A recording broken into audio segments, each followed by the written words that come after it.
Welcome back to Real Reviews. It's me, Lee, again here to review The Beekeeper starring Jason Statham, directed by David Ayers and written by Kurt Wimmer.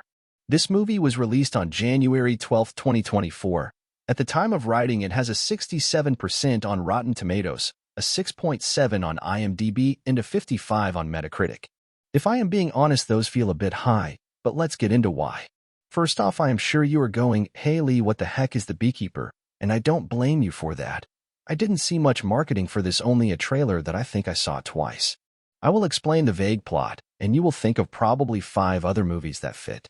A middle-aged man living a moderately idyllic life for himself, living in relative isolation, who happens to be a retired elite agent. Something happens to someone he cares about and action ensues. John Wick, Red, Equalizer, Taken, and so many other movies fit this same feel. If you love those movies, go for it, you will like it. This movie does exactly what it set out to do. Ayers, Wimmer, and Statham, all veterans of this type of movie. Let's get to a review. Obviously, there will be spoilers. Okay, so what is good about it? Josh Hutcherson is honestly the standout. He plays a sleazy Gen Z or millennial, crypto-bro CEO. He is honestly pretty great at being awful. The fights are well choreographed for the most part. Jeremy Irons is good, but I can't really say he stands out because he is just Jeremy Irons. The pacing is honestly pretty good. It is just over 90 minutes and doesn't really waste any of that time. That is honestly about it. I wish I had more good things to say. The neutral, Statham is how he always is, nothing new at all. In some of the instances that they use computer graphics, it looks just wrong enough to be noticed.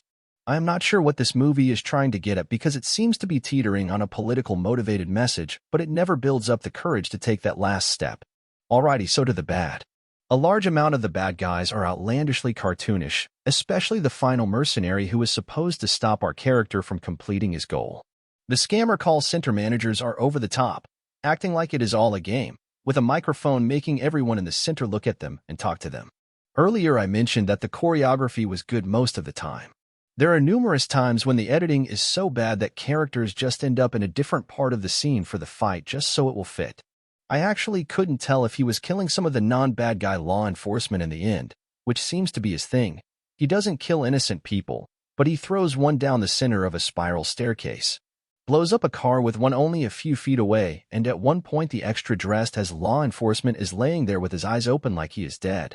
The plot is a mess and in ways that movies like John Wick actually navigate around. Let's talk spoilers and I will explain everything. Spoiler time. Jason Statham plays ex-beekeeper Adam Clay, who is now literally a beekeeper, who lives in the middle of nowhere renting out a barn from an elderly woman, Eloise Parker. What is a beekeeper and how is he both an ex-beekeeper and a current beekeeper? Okay, and this movie buys so heavily into this analogy. Adam Clay was a highly trained agent from a super-secret organization that only the highest in the government know about. The program is the Beekeeper. They are someone so skilled and so dangerous that they can make unilateral decisions answering to no one. They see something that is broken, and then they deal with it, to protect the hive. At the start of the movie, he is already retired, and now he actually keeps bees. Actually, it seems like beekeepers end up in the hobby, I am guessing, because they are required to understand their role in the hive. So his neighbor Eloise gets scanned by one of those awful pop-ups that websites give you saying your computer is ruined, and you have to call them with any chance to recover it. Look, these are real and don't fall for them. But she is scammed out of over $2 million, and she kills herself in grief. In comes the first issue. Her phone tells her that all of her accounts had fraud detected. She could just go through the process and the money would be recovered. At worst, she would end up in a class about how to not fall for obvious scams. Next issue that we find out shortly after she dies. Her daughter Verona is an FBI special agent. You know, someone who would have the tools and resources to help her. So Adam uses his super-secret phone that was hidden in the freaking bee colony to call up the beekeeper's dispatch to find out who did it. And he goes and burns down the call center and kills 4 people. The manager of the call center, Mickey Garnett, played by David Witz, calls his big boss Derek Danforth, who tells him to use his connections to deal with it. Garnett takes mafia goons and tries to attack Adam, and they all get killed. The director of security for Danforth, Wallace Westwild, finds out who Adam is and basically says, "You're screwed," because he finds out a beekeeper is after him. This should have been the end, but nope. Wallace uses his prior head of the CIA connections to first get the current director of the CIA to deal with it. They get the new beekeeper to come in. This character is so irrelevant because they die quickly, and then the director of the CIA says the Beekeepers are remaining neutral. So then Wallace hires ex-SEAL team and ex-Delta Force operatives to try to deal with Adam, but outright tells them that compared to Adam, they are basically children, and that he only hopes he has enough of them to kill him because he could kill any of them easily. On to the next call center, Wallace's special team all dies, but Adam finds out that all of this is being ran by the current president's son. Yep, the current president's nepo baby drug-addicted crypto-bro son is the bad guy. This is where I think that the writer Kurt Wimmer had some message that he really wanted to say but pulled back.